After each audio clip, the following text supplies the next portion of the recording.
Section 4. The World Wars. 4.1. The Providential Causes of the World Wars. Wars break out due to such factors as conflicts of political and economic interests and clashes of ideology. Yet these are merely external causes. There are also internal causes of wars, just as there are internal and external motives for every human action. Human actions are decided by the free will of the individual, who is trying both to respond externally to the situation with which he is confronted and to follow his internal tendency toward the will of God and the advancement of his providence of restoration. Therefore, the good or evil of a human action should not be judged only by external motives. The same can be said of the world wars, which have resulted from the worldwide collision between the actions of numerous individuals arising from their free will. Accordingly, we cannot grasp the providential significance of the world wars by focusing only on conflicts of political and economic interests, ideological clashes, and other such external causes. What are the internal providential causes of the world wars? First, the world wars have resulted from Satan's last desperate struggle to preserve his sovereignty. Since the fall of the first human ancestors, Satan has been building defective, unprincipled imitations of God's ideal world. Aiming to restore the ideal world of his principle, God has been in pursuit, gradually expanding his dominion by reclaiming it from the unprincipled world under Satan's bondage. Accordingly, in the course of the providence of restoration, a false representation of the ideal appears before the emergence of its true manifestation. The biblical prophecy that the Antichrist will appear before the return of Christ is an illustration of this truth. Human history under Satan's evil sovereignty will end with the second advent of Christ. Then it will be transformed into the history of humanity abiding in the realm of God's good sovereignty. At that time, Satan will put up a last-ditch fight. When the Israelites were about to leave Egypt in the national course to restore Canaan, Satan worked through the Pharaoh to wage a bitter struggle to keep them in bondage. By virtue of this, God's side was entitled to strike him with 3 supernatural signs. Similarly, in the last days, Satan has been putting up his last struggle to undermine God's side as it has prepared itself to embark upon the worldwide course to restore Canaan. God's 3 counterattacks to Satan's aggressions have manifested themselves as the 3 world wars. Second, the 3 world wars have occurred in order to fulfill the worldwide indemnity conditions to restore the 3 great blessings. Upon creating human beings, God gave them 3 blessings: to reach individual perfection, multiply as an ideal family, and have dominion over the creation. By fulfilling these blessings, our first ancestors were to build the kingdom of heaven on the earth. Since God himself created human beings and blessed them, he did not annul these blessings just because they fell. God had to allow fallen people to build an unprincipled world that has imitated the 3 blessings, though defectively, under Satan's leadership. Accordingly, at the consummation of human history, unprincipled worlds have emerged which have realized effectively the outward form of the 3 blessings: an individual championing Satan's causes, multiplication of satanic children, and the conquest of the world under Satan's dominion. To fulfill the worldwide indemnity conditions to restore God's 3 great blessings, 3 world conflicts must break out by which God can prevail over these satanic worlds through the 3 stages of formation, growth, and completion. Third, the 3 world wars have occurred so that all humanity may overcome on the world level the 3 temptations by which Satan tempted Jesus. As Jesus' disciples, Christians are to follow the course of their teacher and overcome the 3 temptations which he confronted in the wilderness as individuals, families, nations, and at the world level. Fourth, the world wars have taken place to fulfill the worldwide indemnity condition to restore God's sovereignty. Had the first human beings not fallen but reached perfection by passing through the 3 stages of the growing period, they would have realized the world of God's sovereignty. Similarly, worldwide restoration must pass through 3 stages. The restoration of this world requires that it first be divided into Cain-type and Abel-type worlds, and that there be 3 final wars in which the heavenly Abel-type world prevails over the satanic Cain-type world. This is a condition to restore through worldwide indemnity Cain's murder of Abel. After that, the world of God's sovereignty can be established. Accordingly, the world wars are the final global conflicts in human history, restoring horizontally through indemnity the purpose of all the wars that have been waged for the restoration of God's sovereignty in the vertical course of the providence. 4.2. The First World War. 4.2.1. Summary of the providence in the First World War. Absolute monarchy had come to an end as a consequence of the Cain-type and Abel-type democratic revolutions, which had risen out of the Cain-type and Abel-type views of life. The Industrial Revolution which followed cleared away the remnants of feudalism and led to the ascendancy of capitalism. This was followed by the Age of Imperialism. In the political sphere, the First World War was a conflict between Abel-type democracies, which pursued the goal of the Providential restoration, and authoritarian states where Cain-type democratic ideals were thriving, and which stood in opposition to the goals of the Providential restoration. It was fought between the imperialist nations on God's side and the imperialist nations on Satan's side. In terms of economic interests, this war was a conflict between more established and newly industrializing capitalist nations over colonies. In the sphere of religion and ideology, the Cain-type nations included Turkey, a Muslim nation persecuting Christianity, and its allies, Germany and Austria-Hungary. They fought the Abel-type nations of Great Britain, the United States, France, and Russia, which generally upheld Christianity. At the conclusion of the First World War, the Abel-type democracies had gained victory at the formation stage. 4.2.2. What decides God's side and Satan's side? The question of which nations are on God's side and which are on Satan's side is decided based on the direction of God's providence or restoration. Those who are in line with the direction of God's providence or are acting in concert with that direction, even indirectly, are on the side of God, while those who take an opposing position are on the side of Satan. Therefore, whether or not an individual or nation belongs to God's side or Satan's side is not always in agreement with the judgment of our common sense or conscience. For example, someone who is ignorant of God's providence may judge that Moses' killing of the Egyptian taskmaster was evil. Yet it may be regarded as a good act because it was in line with God's providence. Likewise, the Israelites invaded the land of Canaan and killed many Canaanites, seemingly without much justification. To someone ignorant of God's providence, their action might seem evil and cruel. Nevertheless, it was just in the sight of God. Even if there were more good-hearted people among the Canaanites than among the Israelites, at that time the Canaanites collectively belonged to Satan's side, while the Israelites collectively belonged to God's side. Let us further investigate this concept in the sphere of religion. Since the goal of every religion is goodness, every one of them belongs to God's side. However, when a religion obstructs the path of another religion which stands closer to the center of God's providence, it will find itself standing on Satan's side. A religion is given the mission for its age, but if, after its time of responsibility has passed, it becomes an obstacle to an emerging religion which comes with a new mission for the next age, then it stands on the side of Satan. Before the coming of Jesus, Judaism and its believers stood on God's side. However, when they persecuted Jesus, who came with a new mission, which among other things would have fulfilled the purpose of Judaism, they moved to the side of Satan, irrespective of how faithfully they had served God in the past. In the modern world, systems which espouse the Abel-type view of life belong to God's side, while those which espouse the Cain-type view of life stand on Satan's side. For example, no matter how ethical and sacrificial a materialistic thought rooted in the Cain-type view of life may appear from a humanistic perspective, it still belongs to Satan's side. For this reason, the communist world can be judged to be the satanic world. On the other hand, since the democratic world, which grants religious freedom, is based on the Abel-type view of life, it may be judged to be on God's side. Christianity was established as the central religion, with the ultimate mission to fulfill the goals of all religions. Hence, any nation which persecutes Christianity or obstructs its progress, either directly or indirectly, stands on Satan's side. In the First World War, the Allied powers led by Great Britain, the United States, France, and Russia were Christian nations.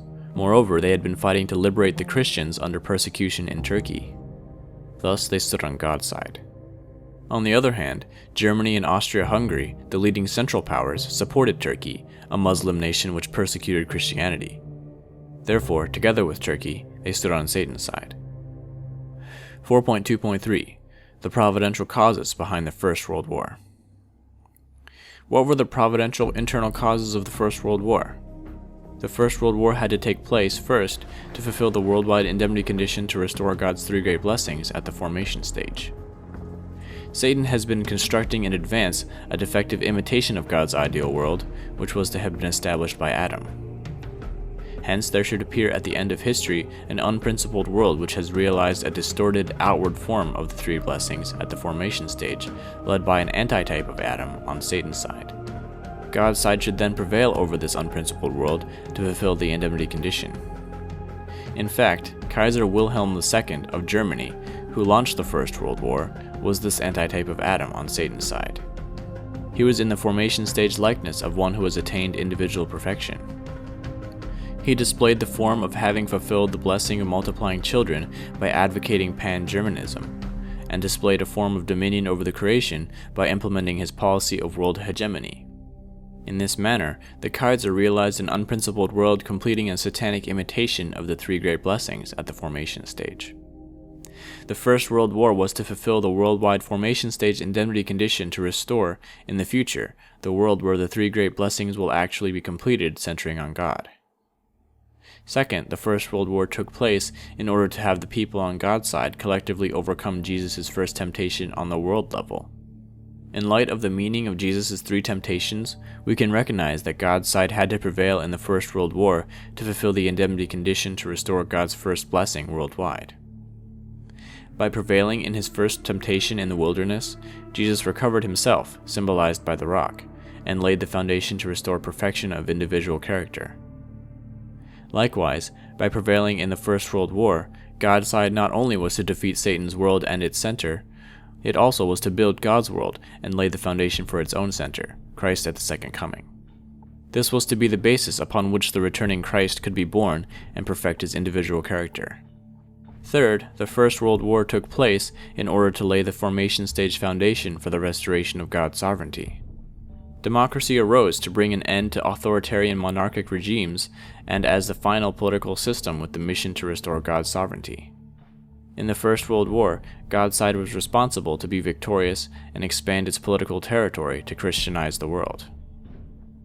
By thus establishing a vast and firm political and economic foundation, it would secure the formation stage foundation for the democratic world and, at the same time, the formation stage foundation to restore God's sovereignty. 4.2.4 The Providential Results of the First World War. The victory of the Allied powers in the First World War fulfilled the formation stage indemnity condition to restore God's three great blessings worldwide.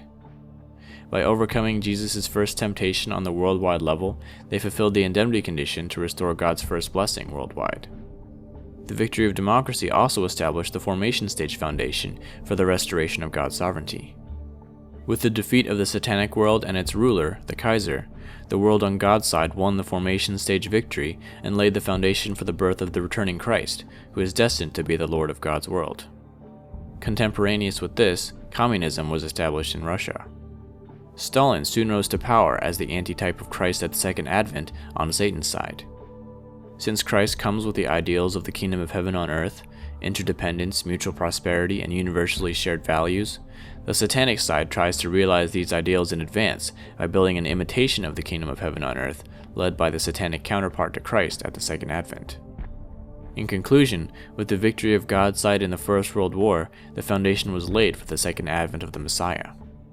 From that time, the formation stage of the dispensation of the Second Advent commenced. 4.3 The Second World War. 4.3.1 Summary of the Providence in the Second World War. The spiritual origin of modern democracy lies in the people striving to realize the values of the Abel-type view of life. Democracy follows the internal and external aspirations of the original human nature and will certainly develop in the direction of God's ideal world. Fascism, on the other hand, constrains people from following the aspirations of their original nature.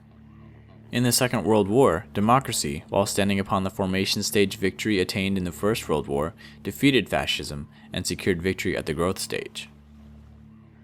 4.3.2 The Nature of Fascism.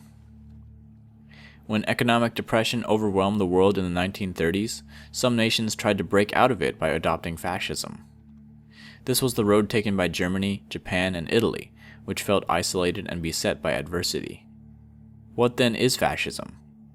Fascism denies the fundamental values of modern democracy, including respect for the individual and his basic rights, freedoms of speech, the press and association, and the parliamentary system. Race or nationality is the ultimate value to be upheld by a strong nation-state. Individuals and institutions exist only for the benefit of the state. Under fascism, individuals cannot claim freedom as their inviolable right. They are to sacrifice their freedom in the duty to serve the state. The guiding political principle of fascism holds that all power and authority should be entrusted in one supreme leader, rather than distributed among people.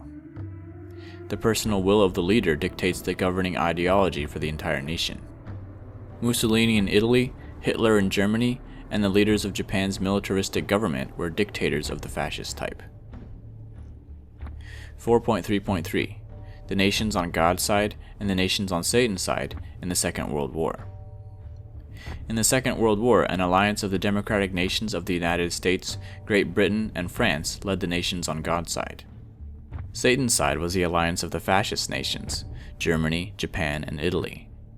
What determined that the former stood on God's side and the latter on Satan's side? The Allies stood on God's side because their political systems were democracies, the political system for the final stage in the Providential restoration founded upon the Abel-type view of life. The Axis powers, on the other hand, stood on Satan's side because they upheld fascism, which was anti-democratic and stemmed from the Cain-type view of life. Moreover, the Allies and Axis powers were separated into God's side and Satan's side because the former nations supported Christianity while the latter opposed and persecuted Christianity. Germany, the leader of the Axis powers, deprived people of their basic freedoms, and its ideological oppression denied them their religious freedom. Furthermore, Hitler massacred 6 million Jews. After concluding a concordat with the Pope, Hitler attempted to subordinate the churches under the control of cooperative bishops while corrupting Christianity into a nationalistic neo-paganism based on primitive Germanic religion. In protest, some Protestants and Catholics put up bitter resistance. Japanese militarists during the Second World War forced every church in Korea to install a kamidana, an altar for the Japanese Shinto gods, and compelled Korean Christians to worship at Shinto shrines. Those Christians who did not comply were imprisoned or killed. Korean Christians who had fled to Manchuria in search of religious freedom were brutally massacred. These measures against Korean Christianity were intensified toward the end of the war. Italy supported Germany's cause as one of the Axis powers. Against the general thrust of God's providence, Mussolini promoted Catholicism as a state religion with the selfish intention to use it for unifying the people under his fascist regime. On these grounds, Germany, Japan, and Italy during the war may be classified as the nations on Satan's side. 4.3.4 The providential roles of the three nations on God's side and Satan's side. One purpose behind the Second World War was to fulfill the worldwide condition of indemnity at the growth stage to restore God's three great blessings, as was meant to occur at the time of Jesus. In the beginning, it was due to the fall of Adam, Eve, and the Archangel that God's three great blessings were not realized. Therefore, in the restoration of the three blessings, there necessarily have to be three actors taking these respective roles.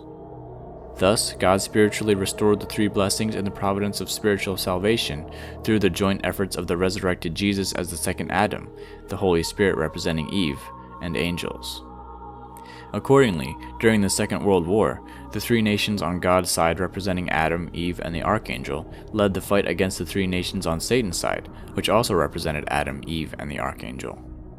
The victory of the nations on God's side would make a growth stage indemnity condition for the restoration of the three great blessings. Satan, who was aware of this providence, took the lead by mustering the three nations representing Adam, Eve, and the Archangel on his side, and had them attack the three nations on God's side. The United States, as a masculine type of nation, represented Adam on God's side. Great Britain, as a feminine type of nation, represented Eve on God's side. France, as a mixed type of nation, represented the Archangel on God's side. On Satan's side, Germany, as a masculine type of nation, represented Adam. Japan, as a feminine type of nation, represented Eve, and Italy, as a mixed type of nation, represented the Archangel. In the First World War, the United States, Great Britain, and France had represented at the formation stage these three positions on God's side, while Germany, Austria, and Turkey took these positions on Satan's side. The Soviet Union, a nation on Satan's side, participated in the Second World War on God's side. How was it possible?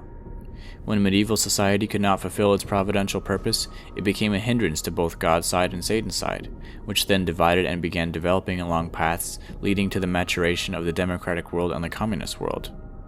The Cain-type and Abel-type views of life worked in tandem to break down medieval feudal society and later absolute monarchy and imperialism. Just as God's providence progresses while riding on the currents of its time, Satan's effort to build an unprincipled imitation of the ideal world is also bound to the currents of its time. When the prevailing social order obstructs the formation of new societies, including those furthering Satan's goals, Satan joins in the fight to destroy it. In a similar fashion, fascism had become an obstacle to both Satan's side and God's side. Because the providence of restoration through indemnity required that God temporarily permit Satan's side to form the communist world, the Soviet Union in the Second World War was allowed to join forces with the nations on God's side to destroy fascism, in order that it might quickly build up its communist state. Nevertheless, as soon as the Second World War was over, the communist world and the democratic world separated like oil and water. 4.3.5 The Providential Causes Behind the Second World War. The internal providential causes behind the Second World War were as follows. First, the war broke out to fulfill the worldwide indemnity condition at the growth stage to restore God's three great blessings. The ideal world where God's three blessings are fulfilled, which could not be realized by Adam due to the fall, was to have been realized by Jesus, whom God sent as the second Adam. Yet this ideal was realized only spiritually because Jesus died on the cross. Since Satan tries to realize in advance a defective imitation of the ideal world, at the consummation of history, there will surely emerge an unprincipled world which has realized defectively the outward form of the three great blessings at the growth stage under the leadership of a satanic antitype of Jesus. God's side must prevail over this world and thereby fulfill the worldwide indemnity condition at the growth stage required for the restoration of the ideal world where the three great blessings are fully realized centering on God. Hitler was a satanic antitype of Jesus. Though his will was totally contrary to Jesus's, certain aspects of Hitler's life mimicked in a perverted manner some of the events in Jesus's life. His grandiose vision, his single life, and the disappearance of his corpse are examples. Hitler was also the satanic antitype of perfected Adam at the growth stage. He made a travesty of the blessing of the multiplication of children by advocating the purity of the German people as the master race and mimicked the blessing of dominion over the creation by his policy of world conquest. In this manner, Hitler realized an unprincipled world with the satanic form of the three blessings, fulfilled at the growth stage. By prevailing in the Second World War, God's side was to fulfill the worldwide indemnity condition at the growth stage to restore the ideal world of God's three blessings. The second providential cause behind the war was to have the people on God's side overcome Jesus' second temptation on the world level. In light of the meaning of Jesus' three temptations, we can recognize that God's side had to prevail in the Second World War to fulfill the indemnity condition to restore worldwide God's second blessing. As Jesus laid the foundation for the restoration of children by overcoming the second temptation in the wilderness, God's side was to lay the worldwide growth stage foundation for democracy by triumphing in the Second World War. The third providential cause behind the war was to lay the growth stage foundation for the restoration of God's sovereignty. By the victory of God's side in the First World War, the democratic world had secured its formation stage foundation. Working to build the Cain-type world, Satan's side also benefited from the collapse of Tsarist absolutism during the First World War and laid the formation stage foundation for the communist world. During the Second World War, the communist world and the democratic world built their separate growth stage foundations before parting company at the conclusion of the war. Building this growth stage foundation for the democratic world restored the growth stage foundation of God's sovereignty. 4.3.6 The Providential Results of the Second World War. The victory of God's side in the Second World War fulfilled the growth stage indemnity condition to restore God's three great blessings worldwide. Having the significance of overcoming Jesus' second temptation on the world level, the victory fulfilled the indemnity condition to restore God's second blessing worldwide. Finally, by laying the growth stage foundation for the democratic world, it established the growth stage foundation to restore God's sovereignty. While Hitler was the antitype of Jesus on Satan's side, Stalin was the antitype of the second advent of Christ on Satan's side. The fact that Hitler and his nation were destroyed, while Stalin and his foundation of worldwide communism grew strong, indicated that the time for building the spiritual kingdom under the leadership of the resurrected Jesus had passed, and the age for building a new heaven and new earth under the leadership of Christ at the Second Advent had begun. At the conclusion of the Second World War, the growth stage of the dispensation of the Second Advent commenced. Many Christians began receiving revelations about the return of Jesus, and God's spiritual works began occurring throughout the world. Since then, the established churches have become increasingly confused, divided, and secularized. They have been gradually losing the heart of their spiritual life. These are phenomena of the last days, occurring on account of God's final providence to unify all religions through the new, ultimate expression of the truth. 4.4. The Third World War. 4.4.1. Is the Third World War inevitable? We know that because God gave the first human ancestors the blessing to rule the universe, when Satan works through fallen people to create an unprincipled imitation of the world where this blessing is fulfilled, God has to allow it. On the heels of Satan, God conducts his providence to claim back Satan's world and its fruits. At the consummation of human history, Satan's side and God's side will strive until they each attain sovereignty over a world. This is why the democratic world and the communist world stand confronting each other. Consequently, it became inevitable that there be world wars, first to divide and then to unify these two worlds. The First and Second World Wars had the providential purpose of dividing the globe into the communist world and the democratic world. Afterward, yet another war must take place to bring about their unification. This conflict is the Third World War. It is inevitable that the Third World War take place. However, there are two possible ways it may be fought. One way to bring Satan's side to surrender is through armed conflict. However, at the conclusion of the conflict, there should come an ideal world in which all humanity is to rejoice together. This can never be built merely by defeating enemies in battle. Afterward, they must be brought to submission internally, that everyone may be reconciled and rejoice sincerely from the bottom of their hearts. To accomplish this, there must come a perfect ideology which can satisfy the desires of the original nature of all people. The other way this war may be fought is as a wholly internal ideological conflict without the outbreak of armed hostilities, to bring Satan's world to submission and unification in a short time. People are rational beings. Therefore, a perfect, unified world can be established only when people submit to one another and participate in unification through a profound reawakening. By which of these two ways will the Third World War actually be fought? It depends upon success or failure in carrying out the human portion of responsibility. From where will the ideology essential to the resolution of this conflict and the establishment of the new world come? It surely cannot come out of the communist world, rooted in the Cain-type view of life, since the Cain-type view of life opposes the internal aspirations of the original human nature. Rather, this ideology must arise out of the democratic world, which is rooted in the Abel-type view of life. Nonetheless, it is a fact of history that no conventional ideology among those prevailing in the democratic world can effectively defeat communist ideology. Therefore, a hitherto unknown ideology will emerge from within the democratic world. For the new ideology to be born, there must first arise a new expression of the truth. This new truth is the essence of the Abel-type view of life and the core of democracy. As has been the case in the past, when the new expression of truth appears, it may contradict the old expressions of truth in which many people have believed.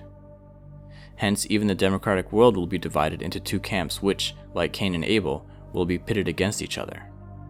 When the new truth secures a victorious foundation in the democratic world and then conquers communist ideology, the unification of the world will be achieved based on the one truth.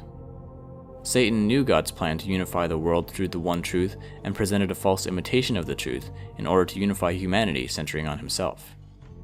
This false truth is dialectical materialism.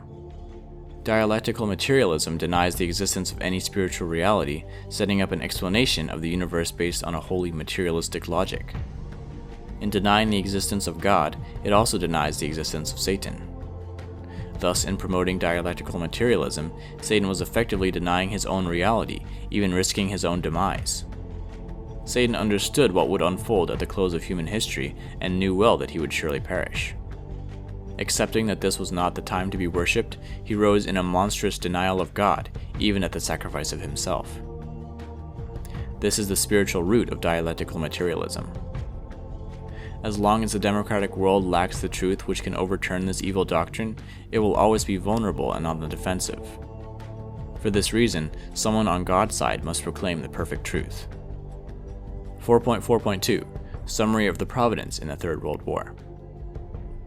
The Third World War is the final conflict in the Providence of Restoration. Through this war, God intends that the democratic world bring the communist world to submission and build the ideal world.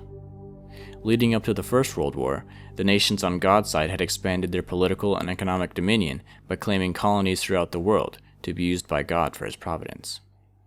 At the conclusion of the war, these nations laid the worldwide formation stage foundation for democracy. Through the Second World War, they laid the worldwide growth stage foundation for democracy, thereby firmly consolidating the democratic world. During the Third World War, God's side is to found the perfect able-type view of life based on the new truth and complete the worldwide completion stage foundation for democracy.